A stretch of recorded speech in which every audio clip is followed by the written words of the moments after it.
There we go, man. Yo, this is the first episode of my podcast with an actual guest. This is usually me just in my fucking living room and in the corner just talking shit about different things. But, a lot of people reached out. They said, hey, just talk to some people. Let's see how it works. This is the first guest, Rob Nelson, a biologist, Emmy Award winning person. And yeah, I'll let you introduce yourself, man. Okay. Yeah. My name is Rob Nelson. I always tell people I'm a biologist, but I do a lot of documentary filmmaking now. So it's a little of both worlds. I started out studying coral reef fish, and then I decided that one of the best ways to tell people what I cared about was to get a camera and start telling those stories. So I have a YouTube channel, which goes by Stone Age Man. I don't just do fish anymore, which is what I originally studied. I do plants, I do animals, I do fungi. I do a lot of ethnobotany. So a lot of, is this plant going to be edible? Will it kill you? Will it get you high? That kind of thing. But people love all of that stuff. And I also find it really interesting, the connection to our Stone Aged past, so to speak. That's why my channel is called Stone Age Man. It's interesting because, because most of my audience is like, what, below 30, 25. They're like into hip hop, they're into rap. So this is where I want to start, right? I saw this podcast that you're on, and you said you went on this trip and you saw this dude who made a submarine with car parts. And you went on it. Yeah. And let's start off with that. What happened there? And what drives you to do these things? Like, there has to be some switch inside, like in you, right? Yeah, well, okay, so that was an interesting story. So that was in 2008. Yeah. We went down to Honduras. It turns out my wife, her brother, lives in Honduras, just went down there and started finding a way to make a life. When we went down to visit him, I was on the docks there in Roatan, which is where it was in Honduras, and there was a guy that had a submarine, and I was like, "This is awesome! I've always wanted to go on a submarine." Does it look like a submarine? It's a big sphere with two car parts on the side. I can't remember what car parts it was, but they're like the bumpers of an old car. And then he has a whole bunch of scuba tanks attached to the outside. It's just a very neat looking submarine. But I started talking to him and he said, well, I would take you guys down, and I do a lot of bartering. So I bartered to shoot a video where I profiled what he was doing, and he took us down to 2,000 feet. And it was very cool. I will say, it's a little bit scary. Of course. After he explained that he's cracked the windshield before. Yeah. And that he has no degree in engineering. He was a history major and just decided to build a submarine. And out of kind of homemade parts. I mean, he's very smart, and he's taken a lot of people. So I did trust that. But the problem is, so he was paid? He made it, yeah. He made it in Oklahoma. Did you pay him to go on the trip? Well, I paid him like half price. Oh shit. Oh. Yeah. But it's so weird because if you get stuck that's what I'm saying. At 2,000 feet, like you get tangled in somebody's fishing line, for instance. You see all these rich people died a year ago? He knew them. Oh. So the submarine, the people who build submarines, they all know each other. There's not many of them. There's like a dozen probably. He knew that guy, and he actually told me that he was very, was not risk averse enough. He was taking way too many chances, and that he should never have taken that sub where he took it. He was saying it about the guys that took that down, but he was pushing it, and he borrowed so much money for that submarine. I think it was $30 million or something. I could be wrong on that number. And he needed to pay it off, and he took him down, and it blew up basically, or imploded. That was crazy. That's what it reminded me of, that story when I heard you say that. What drives you to do these things though? Because that's kind of crazy, you know that, right? A lot of people wouldn't just say yes to something like that. It's kind of ballsy and also risks take. It's sort of like outside the normal spectrum, so sometimes we do things, like I do a lot of things that people are like, yo, you shouldn't do that. That's one of the things I would say, hey, I wouldn't do that, It's a good question. All my friends say that too. They don't know why. I don't know why. I think it's part of who I am a little bit. Yeah. I don't think it's risky, most of the things I do. So I don't see it that way, but I like doing fun things and I like telling stories, and I can tell when something's going to create a good story. Yeah. That's what we're talking about. Yeah, I mean, like for instance, skydiving is not at all risky, but I do skydiving. Right? I mean, lots of people do skydiving. The Submarine, lots of people have done that. Right. When people say stuff like that is risky and daring, I actually don't quite see the point. I don't actually do things that are that risky. Right. So you already calculated the risk. I mean, there's a certain level of, you have to be able to take a leap of faith. Right. And if you do the research and you understand what the actual risks are, then you can take that leap. But a lot of people never step off of the dock, so to speak. Right. Yeah. And I find that a little bit sad, but that's all I do. Right. I've taken a lot of leaps of faith, so to speak. You have something called a leap of faith, right? A video? I did make a video about taking leaps of faith, and I think everybody should do that. Talk to me about that. Like, what inspired? Is there? So people when they take leaps of faith, a lot of the times it's good stories. Like, hey, I grew up like this, or I have this. I'm ambitious, or I want to go for things. Or there's some people, like some of my cousins, who has been through some shit, or PTSD, or some trauma, or some problems. It's they're not running towards something; they're running from something. That's why they take the leaps of faith. So, which one is it for you? I mean, I think it's a little of both. Yeah. I have a vision where I want my life to be. And so the video you're talking about in particular, I was talking about how I'm taking the leap of faith to try and start YouTube in particular, not knowing if I'm going to be able to generate revenue from that.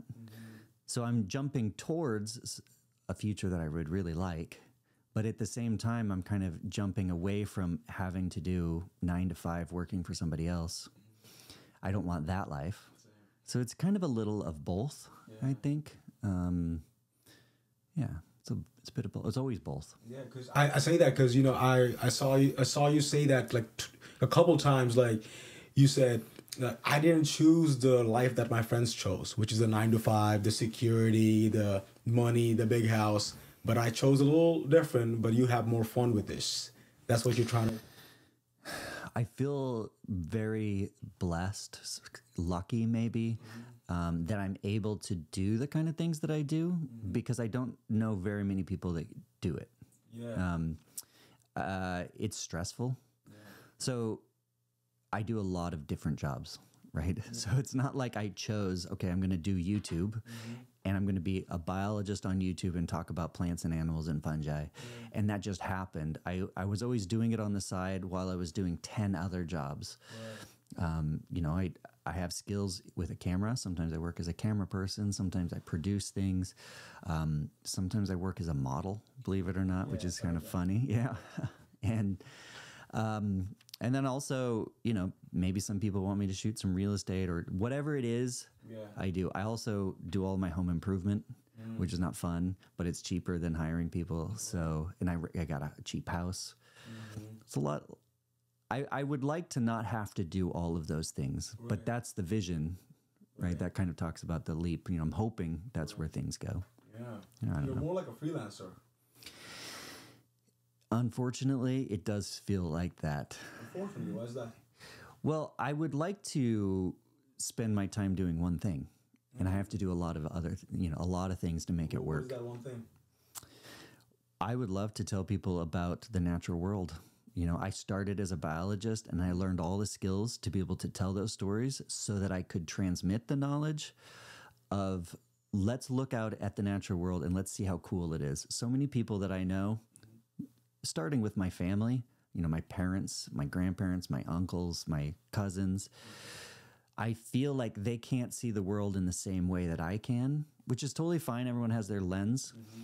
But because I was a biologist, I studied all these neat intricacies about the world, and I want people to see it. Like, I don't want people to just see green when they see a forest. I want them to see maples and 10 different species of oaks and different species of squirrels and like the changing of the seasons, because it's so fascinating. So that's what I would love to do, which is what I'm doing. But I would like to be able to take away fixing my bathroom sink. That'd be nice. So the other stuff basically pays for your passion, which is nature. And that's, yeah, a lot of ways. And I'm making it all work. Stone Age Man is doing well. There's people are resonating with the message, you know, but it's a little bit like a roller coaster. Like if you look, I saw that. it goes up and it goes down. I have to choose things that don't get banned to talk about because that kills the whole channel. How do you do with the downs? The mushroom packet? is that how you do it? I did bring a prop, by the way. We can talk about this in a little bit. Yeah. This was the first video that allowed the channel to take off. Well, maybe second video. This is Amanita muscaria. This is the Mario Brothers mushroom. And so I brought that in as Is that the fun kind? It's, okay. So this is probably worth mentioning. There are a few different types of mushrooms that will give you hallucinations. Right. Most people call magic mushrooms the psilocybin containing mushrooms. Yeah. Amanita muscaria, which is this mushroom, the red one with the white spots, which you see in the video games all over the place. That one will give you hallucinations, but it's not going to give you magic mushroom-like hallucinations. It's, someone once described it like this: magic mushrooms is like taking a Ferrari with the, you know, with the hood down or whatever, you know, to Malibu. This is like crawling underground, biting the dirt and getting your way there. It's a hallucination which will get your head in the same space, but it's a lot harder. It's not the necessarily, if you're doing a large trip, for instance. This has a long history of use, though. 10,000 years before alcohol is what they estimate. Right. And it's fascinating. It grows all over the northern climates, all over the world. Beautiful. It's a beautiful mushroom. Isn't that strange though? How beautiful they are. Just nature made them, right? And nature made them for a purpose. And then we take them and we feel a certain way. All of us feel the same way. It's crazy how that works for me. There's this dude, Paul Stamets on Joe Rogan. Yeah, I heard him talk about it, the mycelium network and all that. It's kind of insane how maybe there is God, right? There has to be something who designed all this, right? What do you think of God? Well, because you spend a lot of time in nature, so you're more connected to his creations, you know? Yeah, well, I feel is when you take magic mushrooms, psilocybin-containing ones. I meditated on them. Perfect. I don't think you feel like everything's connected. Yeah.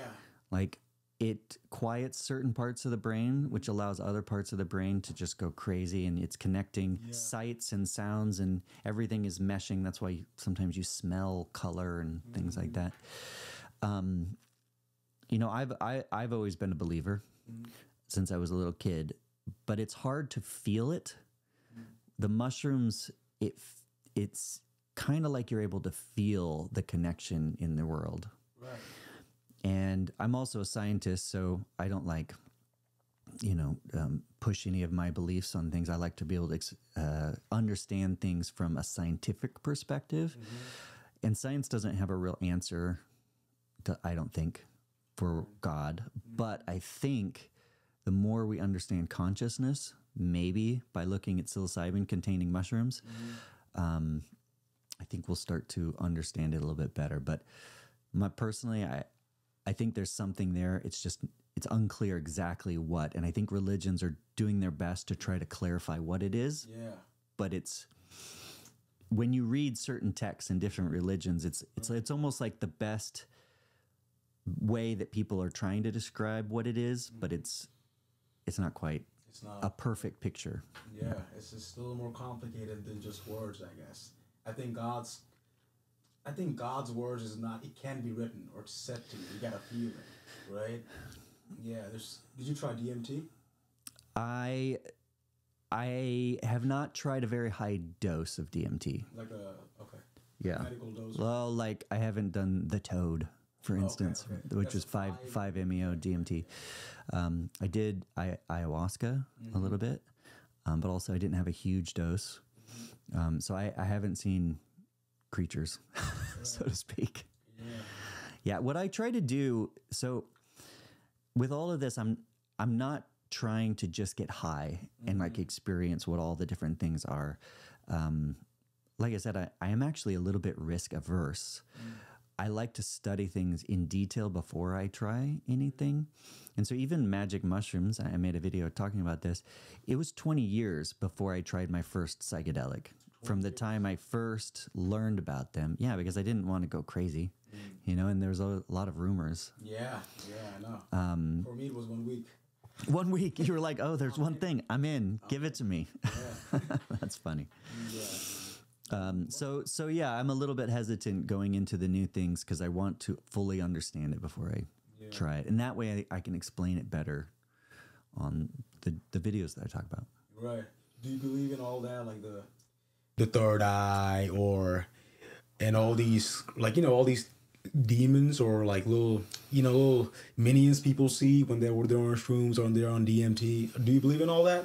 Do you think there's connection or just random delusions, or some might say? Well, I think if you had to bet like $1 million, what would you say what we're seeing? What are those minions? What are those things? Or what is that feeling? Like, what do you think that is?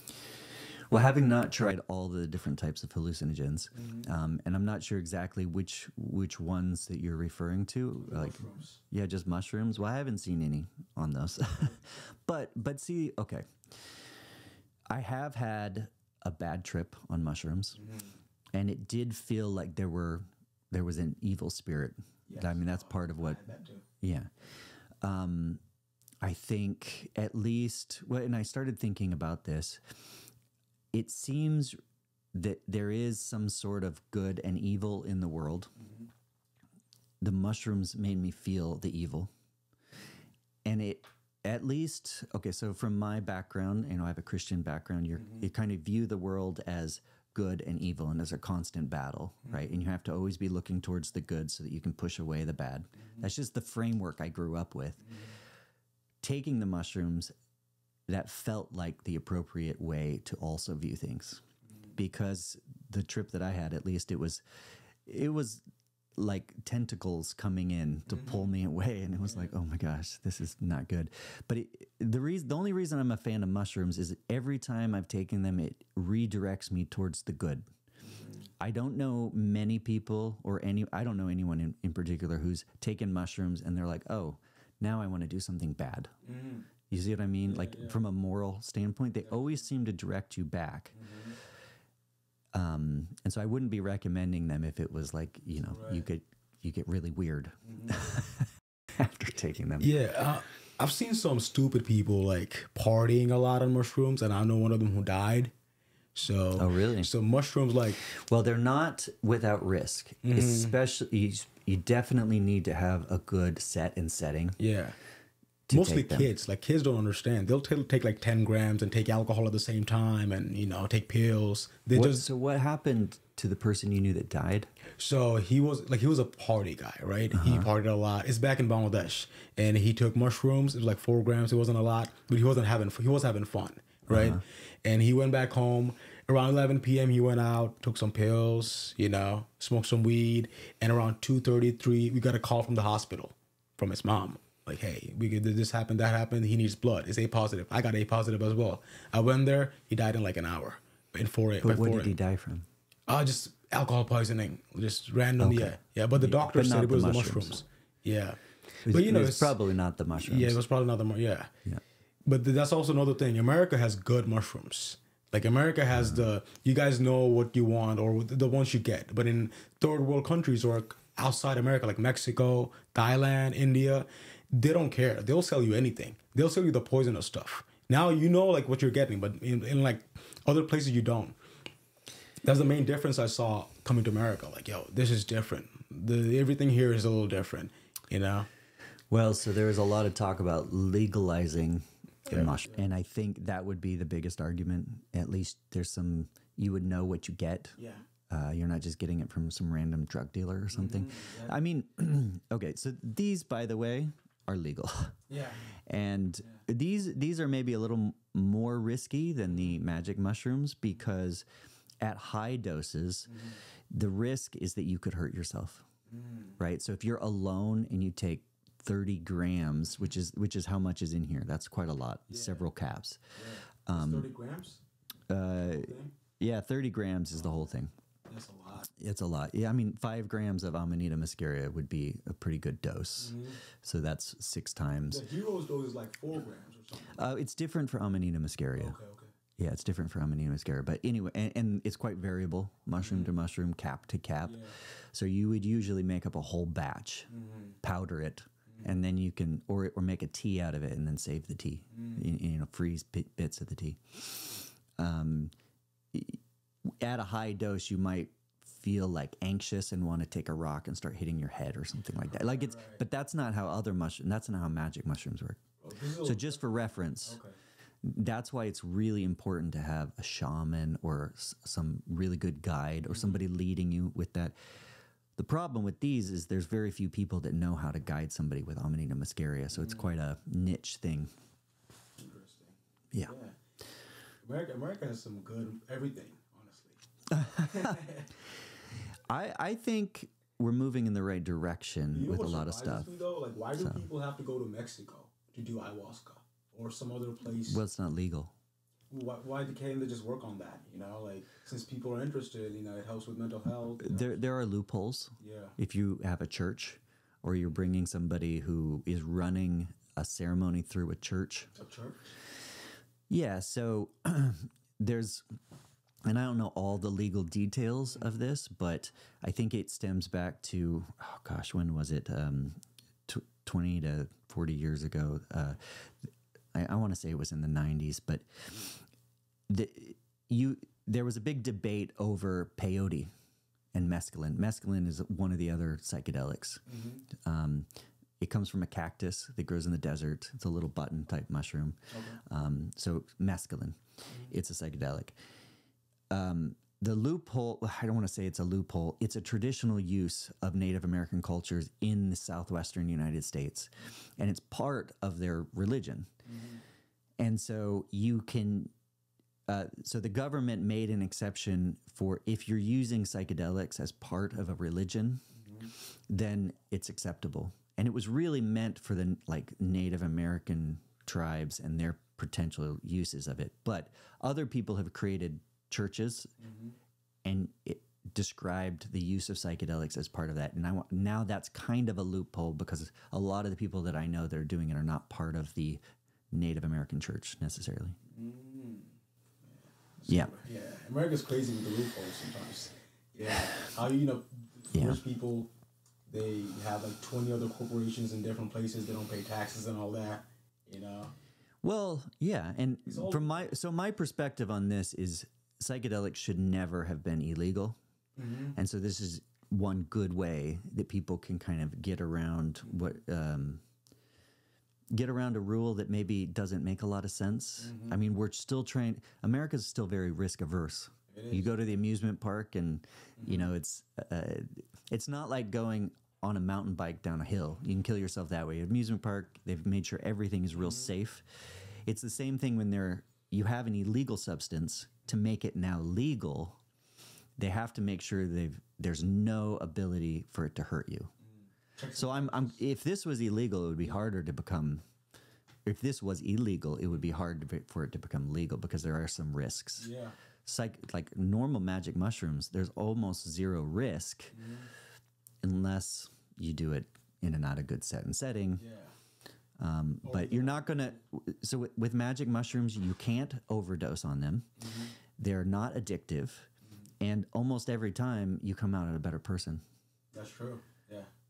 And it's really good for addictions. It's really good for PTSD. It's really good for depression. I have a lot of friends who've gotten off of cigarettes and alcohol because of magic mushrooms. They're really amazing, I think. And it's real sad that they're not legal yet. But we're going in the right direction. So do you like the microdosing route or the actual I'm getting high route? I've done a lot of research on microdosing. Does it work? You definitely can feel something at somewhat low doses. The problem is the science is having a hard time proving that it works. Yeah. Yeah, so a microdose is considered below the dose that you can feel something. And so you would almost think, well, how is that going to make any difference?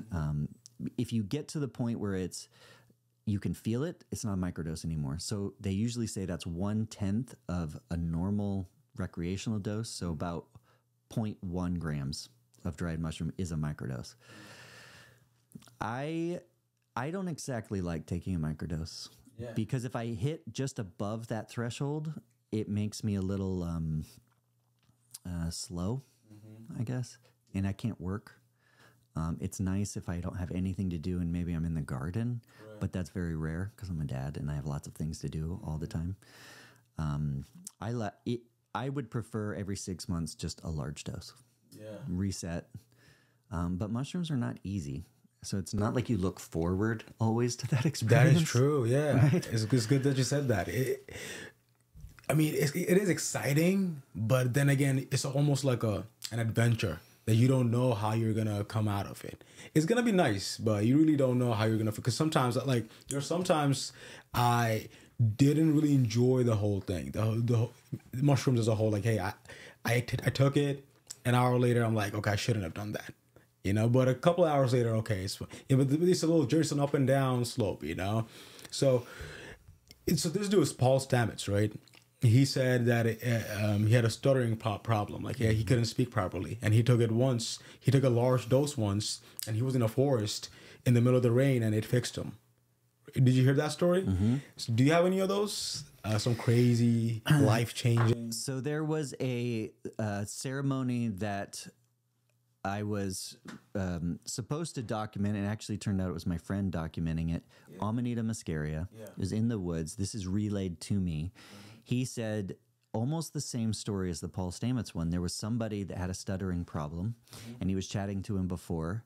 They did the ceremony, and then he was chatting to him afterwards, no stutter. He was like, hey, do you realize that you're actually talking completely, like you have a perfect speech pattern now? And it was because of taking the Amanita muscaria. Now, that's different than the magic mushrooms that Paul Stamets took, but it's amazing how it can rewire the brain. Sometimes it's permanent, sometimes it's only while you're in the experience, but yeah, that's fascinating. It is, and it kind of connects to how the network is, right? They connect things, right? The mycelium network, they're very connected to the earth, and that, I think that's what makes the connections. I don't know.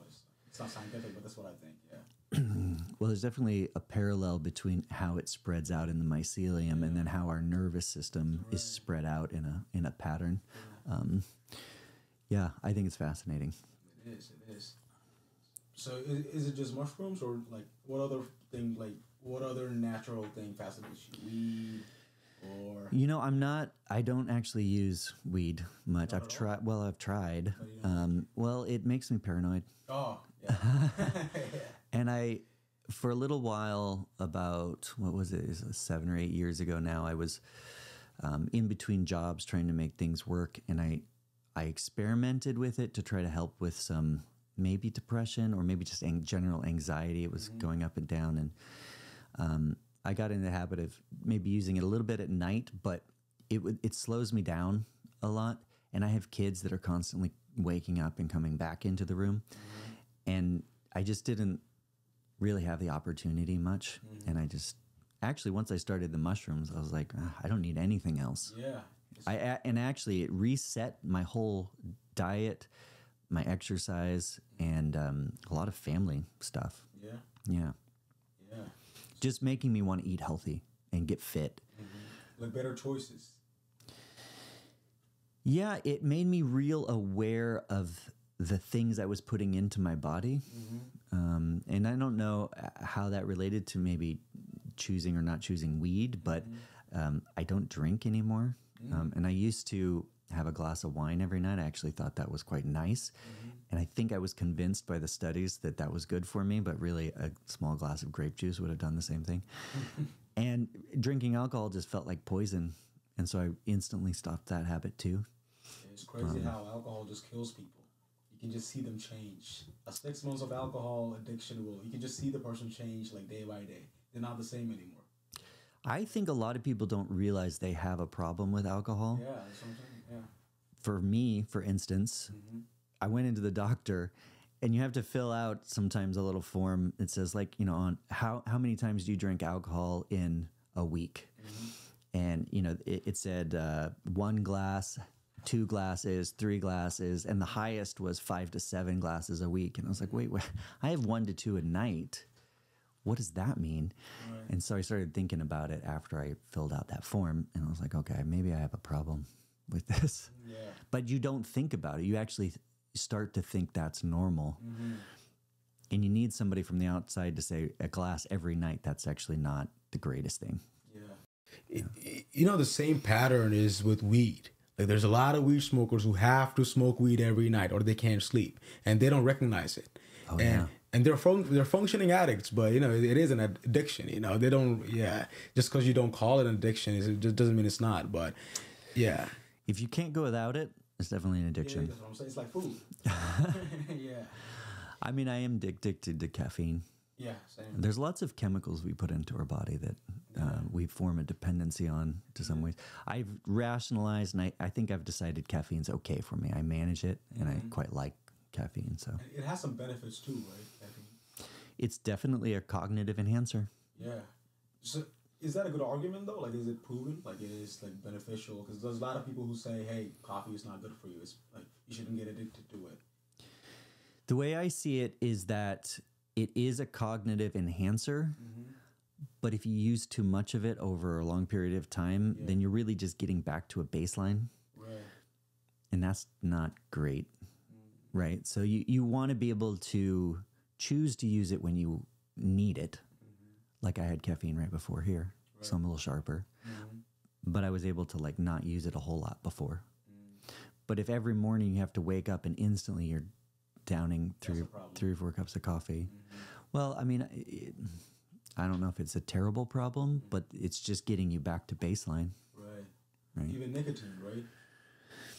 Nicotine's interesting. I don't smoke, but it is considered a cognitive enhancer too. Right. Is that there's good arguments for that or not? I have yet to do a video on it, so I haven't studied it, but Huberman's done a whole series on it. That's what I heard, yeah. And there's a lot of people in the space that are using nicotine without the smoking, because the smoking's the bad part. Yeah. All the tar and stuff for your lungs. Yeah. I mean, I think you have to be real careful about stuff that has an addiction potential. Nicotine, I would be real careful about. Also, some of the, like Kratom. I don't know if you've seen Kratom. Do they sell that up where you are in New York? I think you got to be careful with Kratom because it works on the opioid pathways. So it's a little bit like it's not an opioid, but it's very similar. Honestly, anything with an addiction potential, you got to be careful of. Which is not mushrooms. Seriously, it's like the opposite of addiction. Well, I'm very careful about the addiction things. I had a knee surgery 10 years ago, and they gave me a whole bottle of Oxycontin. And then I got hooked on it because it was nice. Yeah. I mean, those things are great. You can relax, you can be creative. It helps you chill out. But then you can't stop thinking about it. And it hijacks your brain. That's not good. So alcohol, and what else did you fight with in your life, like in terms of addiction? Well, I have an addiction to working out. I'm okay with that. Oh yeah? Oh yeah. Working out. Let's talk to me if I don't work out for 3 days, like I'm about to bite someone's head off. Like I go crazy. Oh, is that bad? I think that's fairly common with a lot of people. I don't think it's a problem. It's not. It keeps me in the gym, and it chills me out when I do it. But you know, there's the chemicals in our body can be created with working out by ingesting things. Right? There's endorphins, and I think you get hooked on endorphins. I think there's a lot of other things that happen in your body. I mean, I'm not the expert on the physiology of that, although I've done a ton of exercise and as a hobby studying about what's happening. I love all that stuff. So your life has a lot of studying in it, right? You're a biologist, and then you went on this video making path and you made. So where did this Emmy Award come from? So at what point did you reach that point? Like, hey, you're going to win an award. You made that good of a product. So what drove you to that point? You know, because academics don't really go that route. You know, they usually go to the university teacher or some sort of academic line, you know? Sure. Yeah. I can tell you first why I was not appealed. It was not appealing to go the academic route.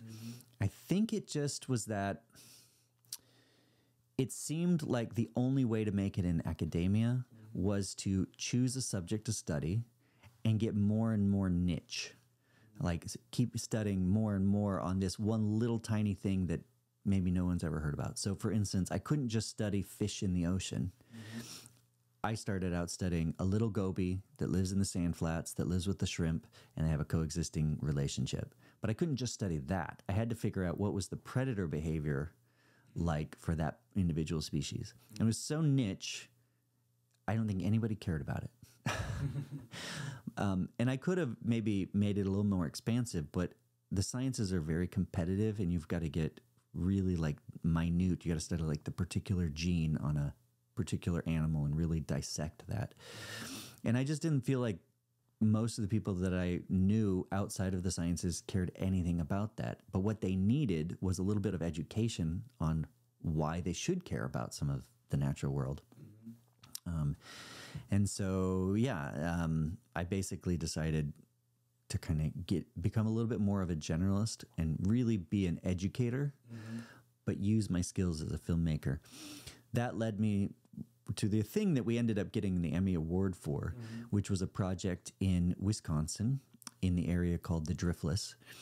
And I think this is a good example of how you never quite know where your path is going to go, but if you're just trying to find the opportunities as they present themselves, something will happen. So if you can imagine, a lot of filmmakers are from LA, from New York, maybe from Chicago, probably down in Miami and DC. There's very little bit in the middle of the Chicago's in the middle, but there's not a whole lot just out in the country. Well, there's a large part of the U.S. called the Driftless area. It's Minnesota, Wisconsin, Illinois, and Iowa. And if you imagine Iowa, Iowa's full of cornfields. It's fairly flat. I don't know if you've ever driven through Iowa. No. It is. But then there's part of Iowa out in the east that has caves, has big cliffs, big river valleys. I mean, you're looking up at cliffs that are 1,000 feet tall. Well, not almost 1,000 feet tall. It's very beautiful around the Mississippi. That's the area called the Driftless. And it's called Driftless because the glaciers back in the Ice Age didn't crush it and make these beautiful flat rolling cornfields like you have out west. Anyways, nobody had ever made a video about the Driftless. And so, but there's 100,000 people that live there. We made a video for them, for that area, to show them why it's useful to protect it.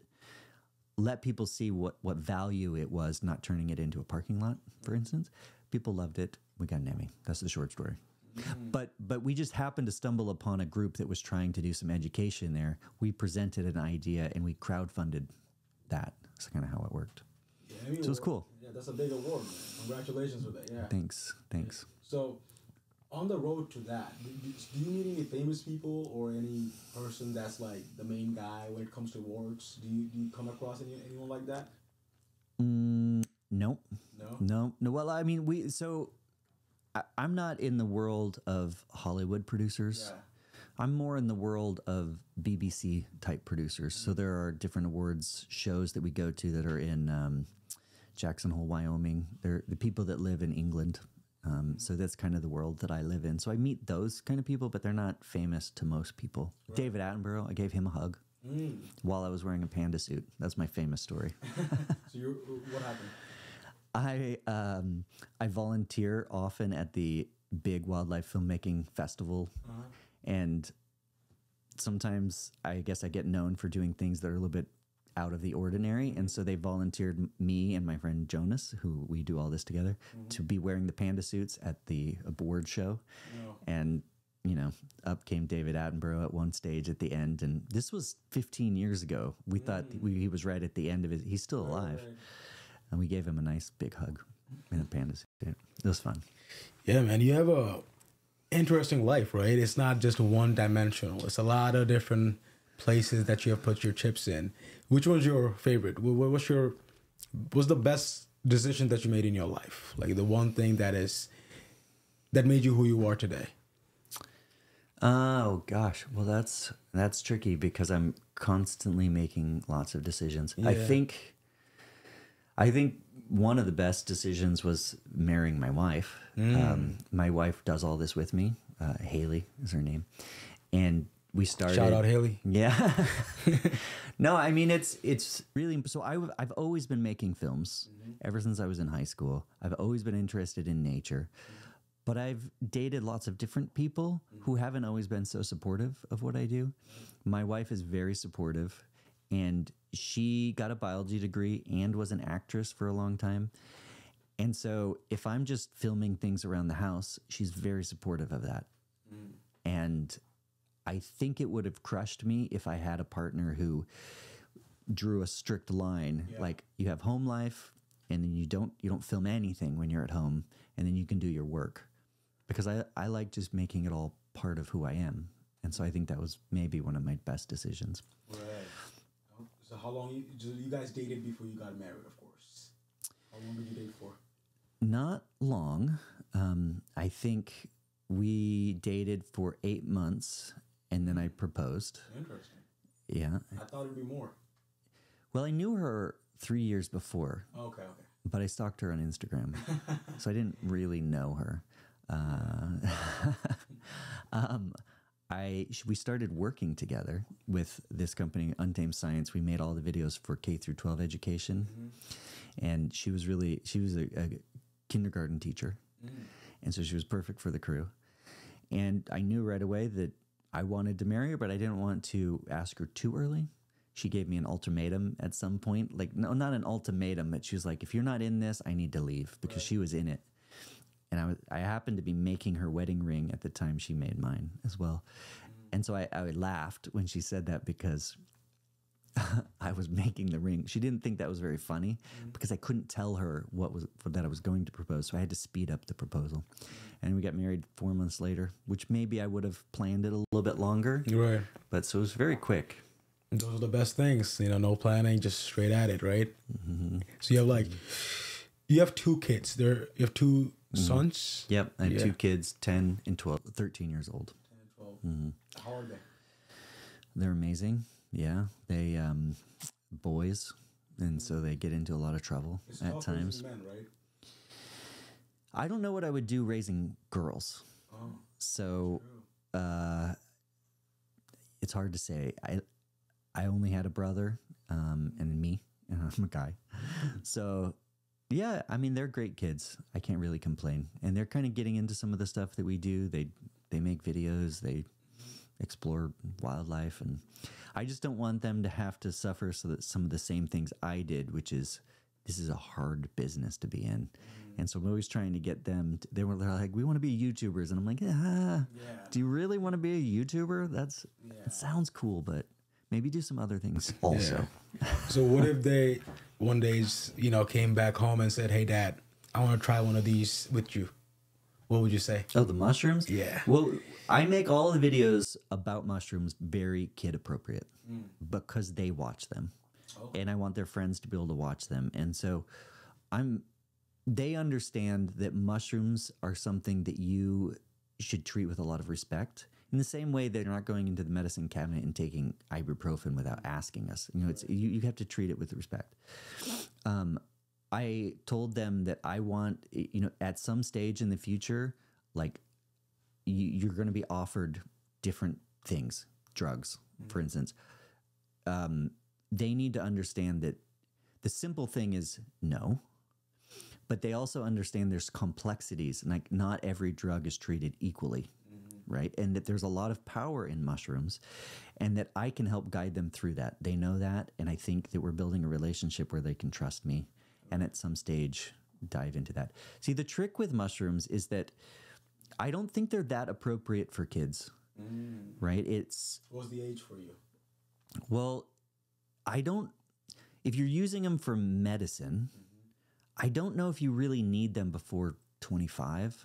Your brain is still developing. Part of what's so great about the mushroom is that if you start to go down a path and you get fixed in your thinking, bad thinking, like depression or PTSD is like thinking about things maybe not appropriately, then it can free you from that. If you're still young and you're still trying to form things, you don't always need them. It could be fun, but if you're using it for medicine, I think it's probably best used after your brain has stopped really developing. Right. I wouldn't tell somebody who's young that you shouldn't have it, but I do think it's appropriate for older people. Yeah, that's what I think too. Like 25, 24 is a good age. Yeah. Yeah, that's when you really understand what's happening. Yeah. Well, there are risks, right? Like the one risk, this is always, I think, worth mentioning. It could trigger a schizophrenic episode. Yeah. And so if you're prone to that, then it could set you off, and that's not good. So you don't want to just start willy-nilly taking mushrooms. You know, you have to understand it, try to find somebody who could walk you through it. I think ideally a good friend. I know that the idea right now is to medicalize it, and I think that's maybe the wrong approach, just as my personal take. Making everything we'll go into a white room with a doctor who gives you a mushroom pill, and then they just sit with you in a white lab coat or something like that. I'm sure it will have some smells and yoga sounds or something, but you know what I'm saying? Like, I think it's just so different than if you've had experiences with a friend and you're out in nature. That's very different, and I would like people to be able to choose that also. Yeah. And honestly, like, I don't even like how people are doing pills of mushrooms now, like psilocybin pills. I don't like that. I like the real, I like it when it's real, it's from the earth, God made it, it's for you. Right, right. Yeah, no, I think there's something sacred to taking the mushroom, if you want to view it that way. There is something there. Yeah, I agree. So why the passion for mushrooms, though? So what happened the first time? Something had to happen for you to love it so much, or the connection that you have with this. I think part of the reason I'm an advocate of mushrooms is that I did study it for a long time, 20 years before I started. I took it the first time. And then it was a very positive experience, and it completely shattered what everyone had said was a bad thing about it. I can't really see that those are right in any way. All the negatives don't seem to be real negatives. In fact, there was a lot of misinformation. I think a lot of people are scared of taking mushrooms, but they don't need to be. I think so with any idea, sometimes you have to pull people back. Sometimes you have to push people forward, depending on where they're at. I wrote a whole book called Mother Nature's Not Trying to Kill You, for example.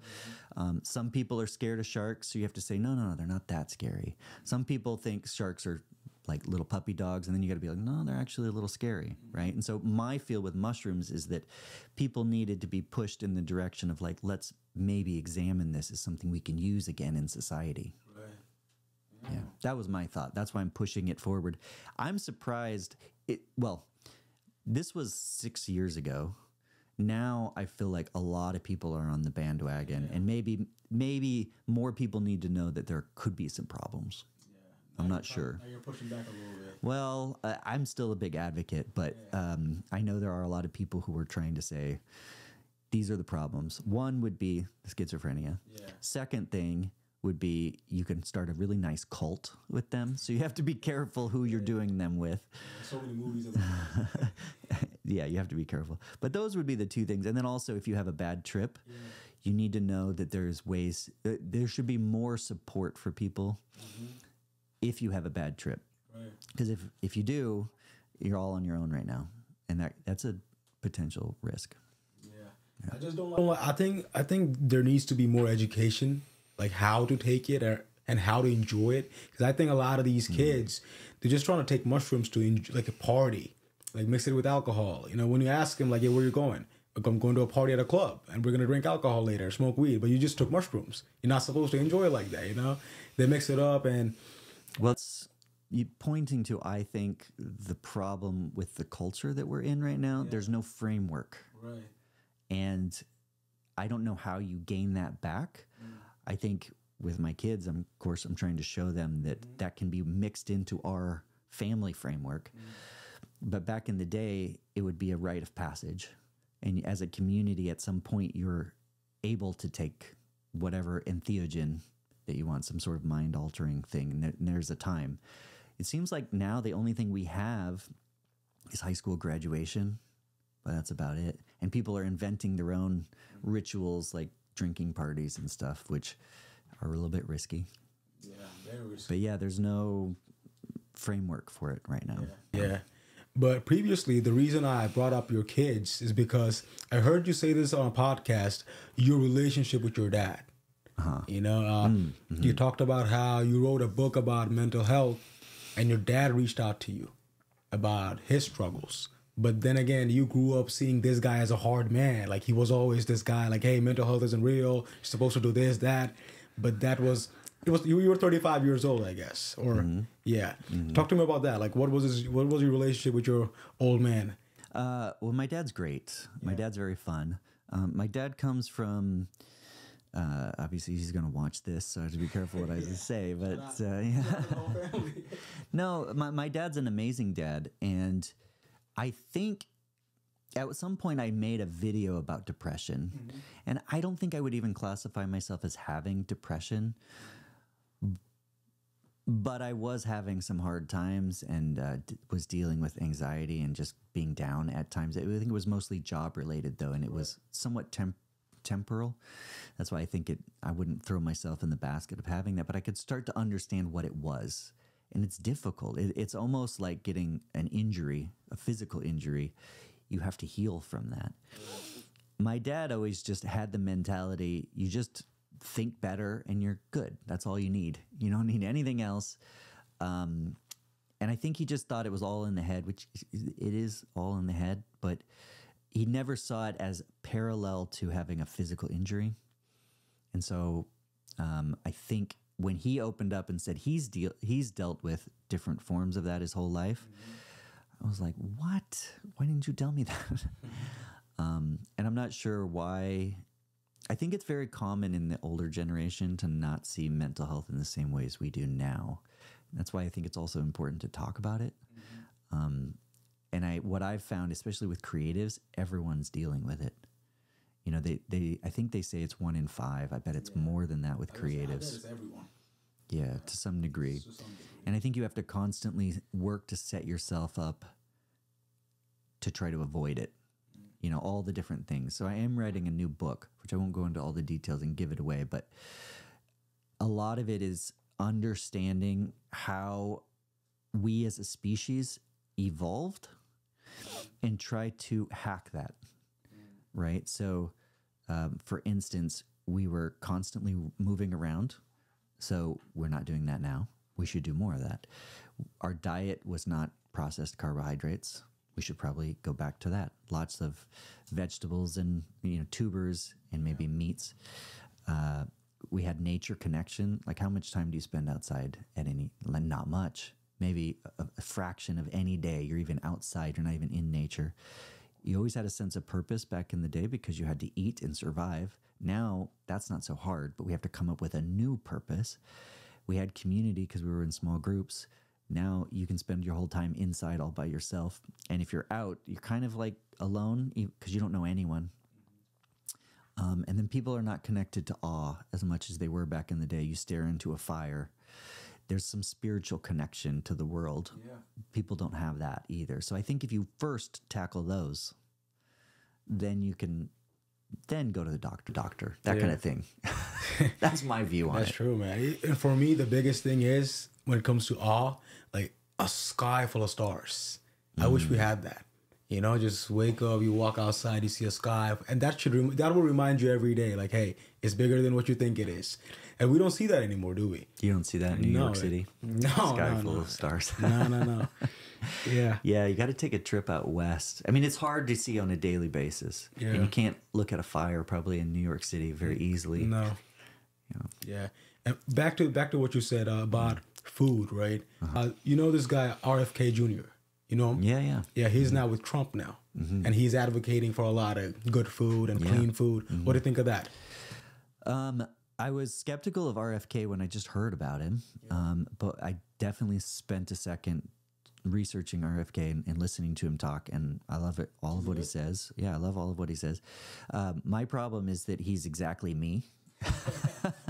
I mean, RFK has a background in the biological sciences. He became a lawyer, which I didn't do, but you know, he was a rock climber. He liked birds. Our documentary dealt with raptors. A lot of the essence of RFK and his environmental stances are exactly my stances. So I like to see him as a green candidate. So yeah, I support the message, and I also like his direction towards health. I think it's good that people are starting to talk about it, and I like that it's bipartisan because it shouldn't be a bipartisan, or it shouldn't be one side says we should be healthy and the other side doesn't. I think people are directed at different things though, and I don't know if they've fully encapsulated the whole problem. So there's a lot of talk about obesity and the chronic disease crisis that we're in, and RFK right now is directing all of his views towards it's big food is poisoning us, right? Mm-hmm. And essentially, if you're watching that and you're obese, then you can look at that and say, oh yeah, it's definitely not my fault that I'm overweight. It's big food. Mm-hmm. There's somebody to blame. Right. So I guess the reason I'm saying that is I agree that that's there, but I think it's also missing a very key piece of it, which is like a workout culture. It's responsibility. Yeah, like I know he knows that it's important to work out a lot. He's super fit. He does that, but he has zero of that in his message. Yeah, and I'll give you an example. I've got 2 kids, 2 boys, 10 and 13, and to get them to work out is so difficult. It's not part of the school. My 13-year-old doesn't have to be in any physical ed program. I mean, they do physical ed, but it's mostly health and then like a few tests that they do, but they're not like going to the track and running every day, which they should. He has ADHD and it would be the best medication for him. They can also choose bad food at school. Like they can order cookies and like sweets. Yeah. My feel is that the schools should integrate in more of the workout culture. We do after school activities. They do wrestling and they do soccer and different things. But it's really hard because it's not right near where I am. I have to drive like half hour to these programs. Yeah. If every kid was doing it, every little neighborhood would have a program. Yeah. And so I find it a shame that there's not more of a workout culture. In fact, of his friends at school, I mean, there's only a few of them that do sports. I feel like that's changed since when I was a kid, but it definitely has changed from the 50s and 60s, is this workout culture. And I don't know how you tackle that. You definitely can't campaign on that idea because it makes it sound like it's any one person's fault, which is not, but because then it's a collective, right? Like I obviously have a long history of working out and trying to and then I coach my kids and stuff, but it's hard. So that's the one thing I think they're missing in the story, and nobody's saying that. Right now, RFK is putting the blame on one thing, big food. Yeah. The other side's saying we need more money to give to doctors, and like the problem is we need to like fund things better or fund the medical system better. And I'm like, oh, that's also missing the point. It is political because he's trying to blame the problem and not point the solutions, because the problem is connected to the big pharma. And big pharma is what pays most of the left candidates, He's trying to, put the blame on them. But yeah, I guess. But why do you think that is, though? If you had to pinpoint why people are so unhealthy now. And I'm going to reframe this in one way. Mm-hmm. I work with a lot of zoos. And I had this epiphany. We were working with some gorillas there at the North Carolina Zoo. The gorillas were getting heart disease. And they were overweight. And they were dying early. It was a huge problem. And so one of the things the biologists were doing is they were thinking like, what do we need to change for these gorillas to help them be healthier? So what they did is they went back to their natural habitat in the Congo and they started looking like, what are they eating, first of all, and how are they living? And it turns out there was this particular plant that they ate 90% of the time. They didn't have that plant in North Carolina. They were essentially giving them puppy chow. It was a processed, little grains like dog food that they would just give them. And so now they've changed that and they've solved the heart disease issue. So they grow all of these plants. They're kind of a spicy, they look like ginger almost. They grow them in greenhouses and they give that to them mostly, supplement with puppy chow, basically. It's like gorilla chow. it's very similar to humans. I mean, humans, if you were to say, okay, we're having a problem, what would we change? Like the gorilla, go back to their native habitat, quote unquote. It's definitely not the cubes we're living in and the cars we're driving to and the commutes. You would probably go back to hunter-gatherers because we had a million years of evolving as hunter-gatherers. What are they doing? They're not overweight. It would have a lot to do with the diet. And I do think the emphasis on processed carbs is a huge problem.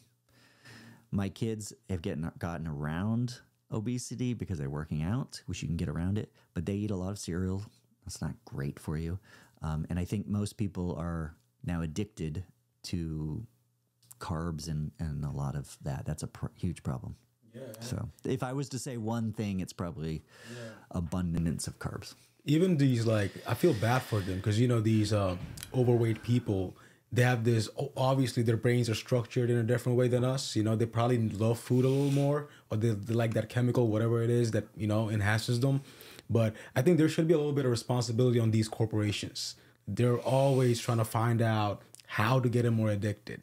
I think there should be a little stop to that. You know, at some point it's suicidal to some extent. For these people, slowly, they know what they're going into, you know. Yeah, heart diseases. Well, and the sad thing is you build your habits when you're young. So if your habit is every morning you wake up and get a donut from the time you were a little kid, and then at night you eat a big bowl of ice cream, then that's hard to break. Like, it really, that's what I used to do. I've had to break that, and it's so hard. So as a parent, you can give your kids, if you can, you could give them the gift of health. Like, I think we view wealth in a lot of ways. Money is one way of wealth. Friendship, friends that you have, the community that you have. Are you healthy? And do you have good exercise habits? That's also wealth. So your memories and knowledge and stuff. Yeah, all that's wealth. So I'd like to say I have a lot of wealth. I just don't have a lot of money in the bank. You have a lot. You have a lot. I have all the other things except for money in the bank. So you don't have money. How much money are we talking? It's 6-7 figures, right? You make good money. I don't know. No. So, okay, I'm going to tell you, most of my money comes from YouTube. YouTube pays back between $1,000 a month and maybe high-end $4,000 a month. And then I have to get creative. Yeah. Without, like, giving you all the details of how the finances work and how I get creative. But, like, it's not as much as you would think. So do the math on that. Right. So if you had to go back, if you could go back, would you change something to change what you have now, the financial situation that you have now? Would you go back and change something? Could I, like, predict the lottery and I just get the lottery? That's what I would do. You know, okay. It's hard to know what you're not good at. In retrospect, you can go back and be like, oh, I would have changed all these things. Right. But that's really difficult to do. Right. I was not good when I started. When I first started filmmaking, I was not good. It's taken a long time to get there. It's a skill. So if I could take everything I know now and go back, I could probably make it really quickly. But I think a lot of people are also afraid of starting because they want to be really good and they're afraid of making something bad. But you have to just do a lot of bad things first. Yeah. That's the best advice I had, and it's the advice I always give everyone. Yeah, that's what a lot of musicians say is the first couple of songs is bad. It's the dirty water that comes out of the tap, and then later the clean water flows. You know? Yeah, there you go. That's a good way of putting it. Yeah. I don't know if I would change that much. I didn't have anything that was really terrible. What I'm asking is, would you trade, like, 5% of your happiness now for, like, 5% more money? 5%'s not that much, so no. I wouldn't change. I would keep all the happiness. Well, so I bought a house here that was $70,000, and I fixed it up and made it work. And so I'm able to do a lot of the things I do now because I don't have a mortgage that's, I mean, my mortgage is so tiny. Yeah, and I have lots of opportunity, and that's really what I enjoy the most. So. Yeah, because when you said that you chose a life of passion and happiness, and a lot of your friends chose the corporate life and, you know, stuck on a job and just doing that. You're at that stage where making that decision that you made, 20 years ago. So what would you say to them? Like someone who, willing to put all his marbles and everything in one basket and just, would you tell him to risk it all, or is it better to play safe? I don't think I recommend anyone to do what I do. No? I really don't, because I deal with a lot of creators and I try to talk about mental health, and it is risky. Like, a lot of kids these days want to be YouTubers, just like a lot of people back in the day wanted to be musicians and actors. And the reality is, the people that are telling you go for it and don't care about anything else are the ones that made it. And it's challenge. Like, I think it's worth having your hand in a lot of things going forward. Maybe a shotgun approach. You try lots of things and you look for the opportunity. Don't just get so focused on being a famous actor or famous musician or a YouTuber, because chances are that's going to fail. But if you're viewing it differently and you're like, where's the opportunity? How can I fill a hole? I think that's maybe a better way of looking at it. And that's what I did. I was a teacher, but there weren't people back in 2001 making science videos. I filled a hole. That then caught up to me. Lots of people were making science videos. There wasn't anybody doing what I was doing with Stone Age Man. Yeah. So I'm filling that hole.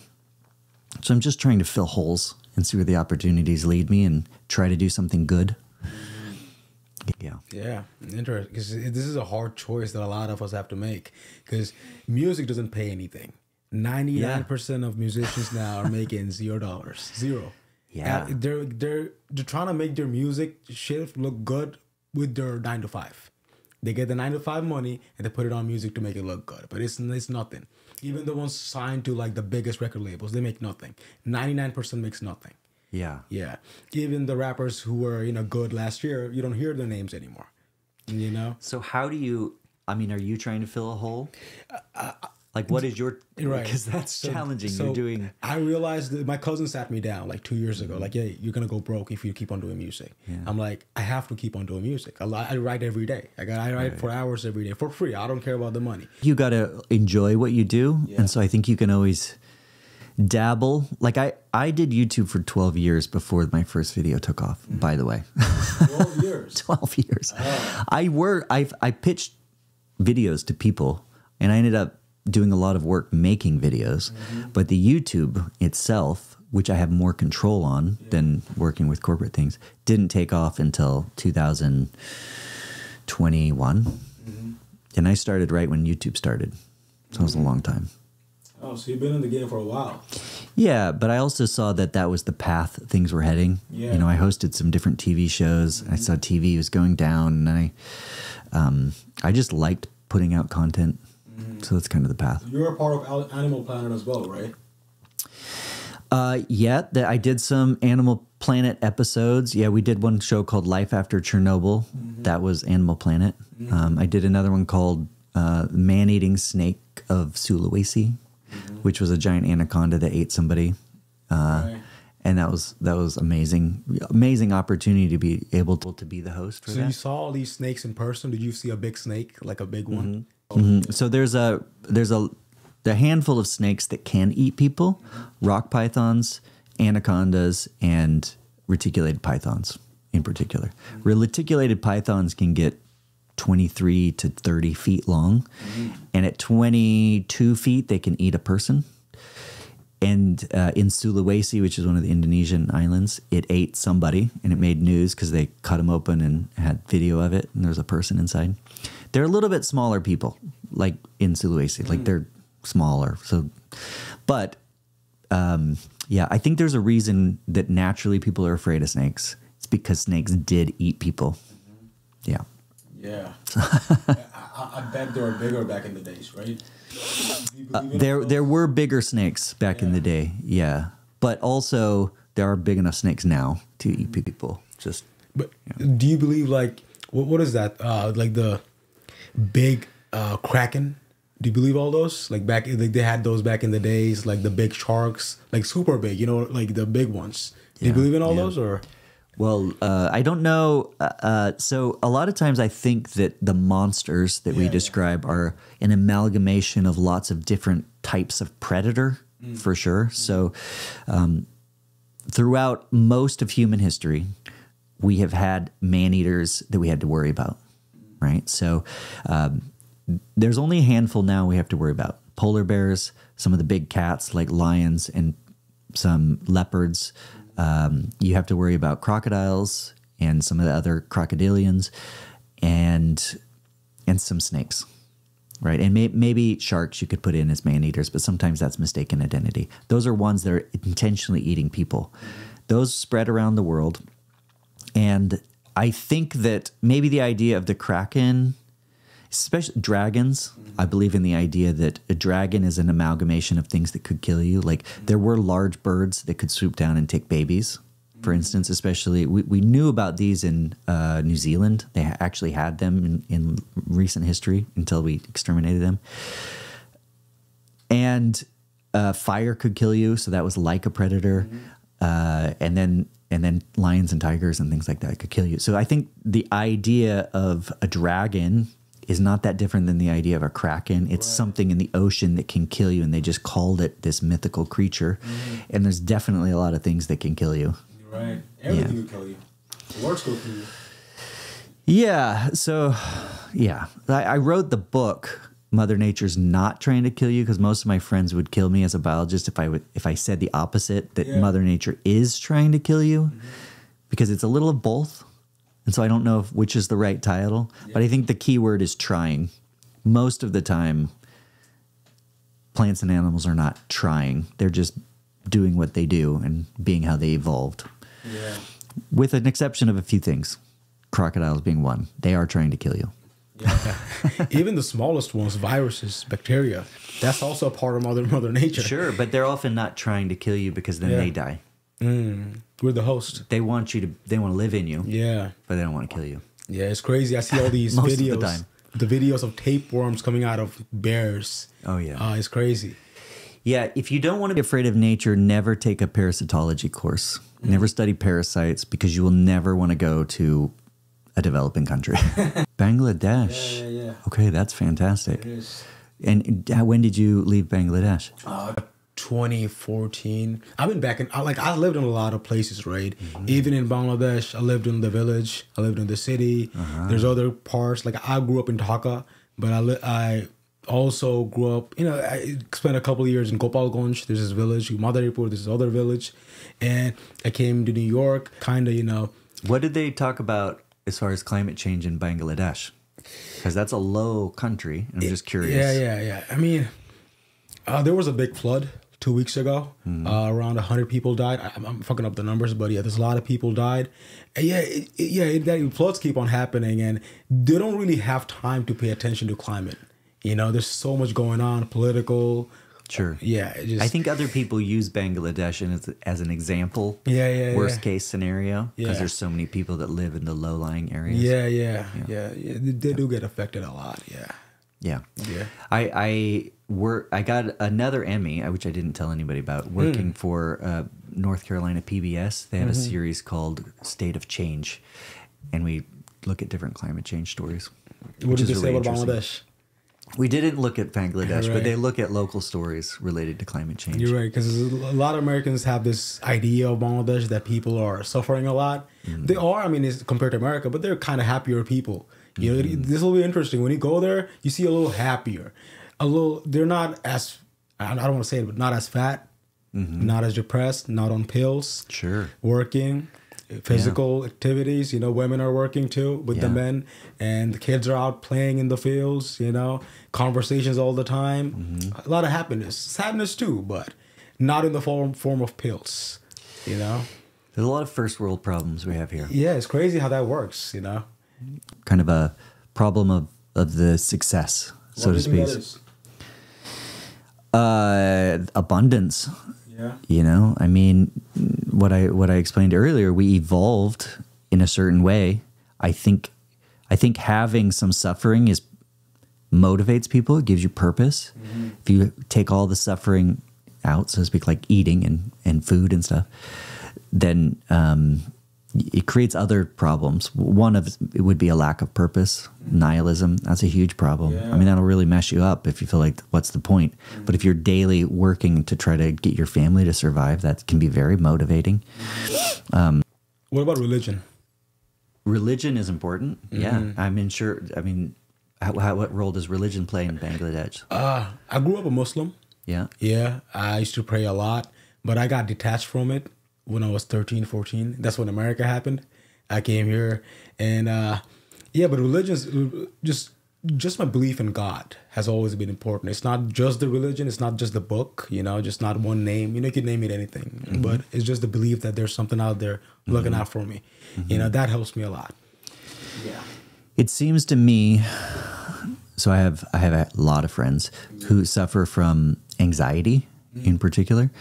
And I think a lot of their anxiety, so they tell me, relates to they're worried that whatever they do is going to mess everything up.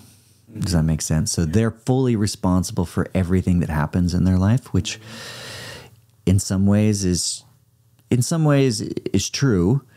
But if you have a belief that there's something higher and that you're not fully responsible for how everything lays itself out, then that relieves some pressure from you and can relieve some anxiety. So I think that's one of the benefits, so to speak. Right. Yeah. So what's your relationship with Jesus? Like with Jesus? Oh, we're going deep. So people Christians always have this one story that Jesus saved me. Do you have one of those? Like one of those instances where you just fell down and No, I don't. Okay. I have a few incidents. So I did sink my sailboat offshore. It's the first chapter of my book. And pretty sure I was pretty sure I wasn't going to make it, but I was also just busy trying to swim and stay afloat. Could you go into that a little bit? What happened? That's the whole story. I'll try to give you the brief version of it because it's a fun, long story, but a short story is fun too. I had this idea that I could sail my 20-foot sailboat to Australia. And so I did a test run, so to speak, with a friend, but I didn't check the weather. Got into the storm of the century in Hawaii, sank it because it literally flipped end over end and just crunched into a bunch of pieces and sank right away. I thought my friend died. She was floating. I didn't see her. She got sucked away. And then I was out 2 miles offshore in Hawaii, grabbed the last buoy because I was getting sucked out to sea with the currents, and then let the Coast Guard find me and save me. And I was pretty sure I was going to have to tell somebody that I'd killed this friend of mine. There was some praying that day, I would say. But that my mom would probably say that's my story, but it's not necessarily like that. I think, I went through, I was a Christian early on, going to Bible studies and stuff. So it's part of how I learned to view the world. But I always wanted to be the scientist. I always wanted to see things from a scientific perspective. And I wanted to show people that there was value in some of the Christian beliefs, right? Because I had seen it, that it was a great way of viewing the world, but I felt like I had to do it by example. And so that's always how I viewed things. And I don't think I'm well versed in being able to explain it to people even this day. I just try to live by example. And I think my relationship with Christ is that I view him as one of the best examples. Like if you read the Bible, a lot of my science friends, they start at the Old Testament. It's like, you can't start at the Old Testament. You got to, well, if you don't understand how the Bible is structured, the Old Testament is really like more of a history book. There's a lot of war, and a lot of people are like, God said this, kill these people, and then you're like, oh God, that is intense. Yeah.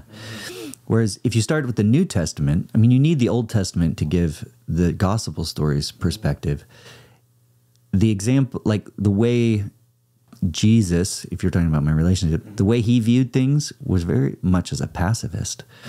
And I think it's a great example that stops a lot of the tit for tat fighting that is just part of human history. It's you know, if you kill somebody, then I'm going to kill 2 of your people, and then then there's mass chaos. And it was the opposite for that, and so I found that to be great. And I guess it was always frustrating to see people hating on Christians, so to speak, because I just didn't think people got it. But that was never my role as a scientist. Yeah, so. Even how Jesus died, like as a sacrifice for his people, you know, he said he's going to carry all the sins.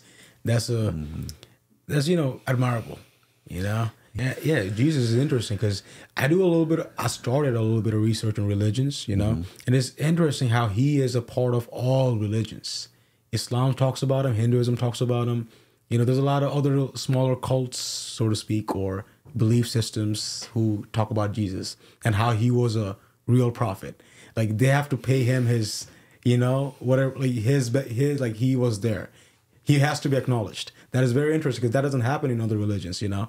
Religion is more like, hey, it's us versus them, you know. That's a simplistic way, I think, of viewing it, and unfortunately a lot of people see it that way. Yeah. But just to bring it back to the mushrooms, because I always do, I swear to you, the revelations that Christ had seem to be the revelations you have on mushrooms. Maybe that's my background, though. I'm not sure about that. Yeah. One day and I saw this whole video of how something about how Christianity is related to mushrooms. Like back in the days, people took it. Maybe is that true? Well, there's the idea that potentially the early Christian Bible studies, so to speak, were magic mushroom cults. Yeah. That's an idea. Yeah. I think that there is potential that they had entheogens that they were taking. I mean, it makes sense if you've taken mushrooms, but also I think there's a tendency to not want to accept that too much because then it does take out the real value of some of the other beliefs. And you can get there without mushrooms. You know what I mean? Yeah, how? Well, I mean, you might not have hallucinations, but just meditation, which is a lot of what prayer is just meditation, kind of. Yeah. You meditate? Yeah, kind of. I wouldn't say I'm an expert meditator. Yeah. I did take a breathing class, Wim Hof breathing class this weekend. Yeah. Amazing. Oh, yeah? It's the closest thing I've gotten to like a psychedelic experience without anything. It was amazing. So have you ever done a breathing course? No. You basically hyperventilate and then hold your breath, and then you repeat that over and over again. This is what we were doing. Yeah, and you're like, it's crazy. Oh, so they work.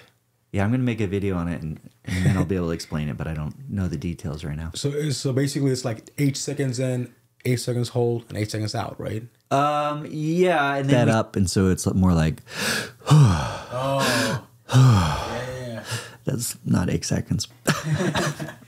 Yeah. It's pretty cool. There's something that Wim Hof... Obviously, it's... People have done breathing for a long time, and it's not just he invented it, but he's popularizing it, and I think it's pretty cool. So.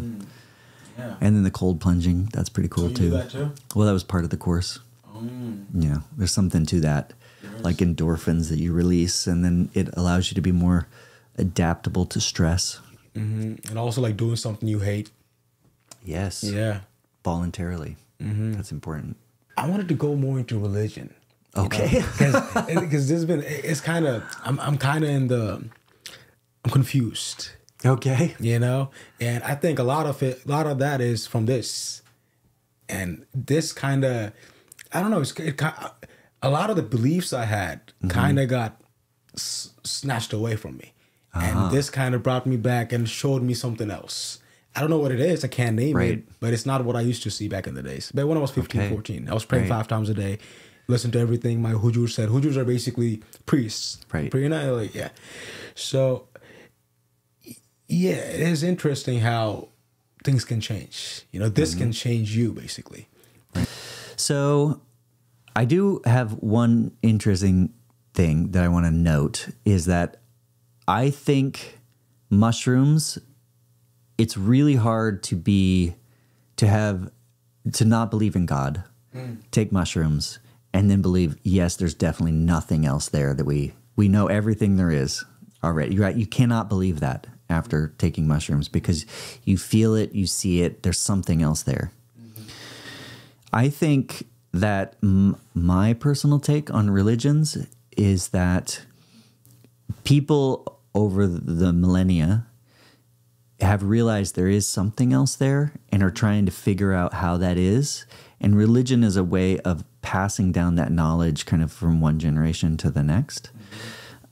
If you don't have a solid religion that has history to it, what I've seen is that when people take mushrooms, all of a sudden God is in the mushrooms and in the trees and and it becomes almost what's the word? Like people are inventing it right. They're inventing a religion right after taking it without having. They're throwing all the religions out the window and saying, "Now I'm trying to figure it out myself." And here it is. It's almost pagan because the God is in all these things. Well, I think that's better than seeing there's as nothing. But I think the idea of throwing everything out the window that came before is maybe a problem, or not a problem, but like, why do that? Like, why not figure out what things different groups got right? That's kind of my view on it. Yeah, that's kind of what I'm going for. I'm trying to study everything, whatever's out there, and trying to see what I can connect with. Yeah, you know. Yeah, man. That's about it for now. Yeah. I'm not a religious expert. You're not? I'm a scientist, but I that's have some background in. Yeah, that's why I'm asking you all this, because when you say things, it's more of from an educated standpoint. It's not like you're gonna read all the. You're not like brainwashed to some extent, Yeah. So yeah. Cool. All right. Well, this was really fun. Thank you for doing this, man. Yeah. It's the first episode, but this was special. Good luck with what you're doing, and maybe mushrooms will help you.